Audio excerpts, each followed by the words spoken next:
Reverse single crochet means we're going to crochet in the opposite direction that we normally do.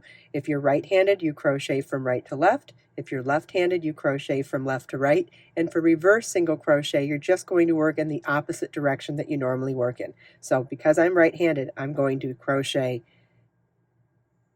in the stitch to the right of where I'm at, insert my hook, yarn over, pull up a loop, yarn over, pull through 2 loops on your hook. That's a reverse single crochet. Let's do that again.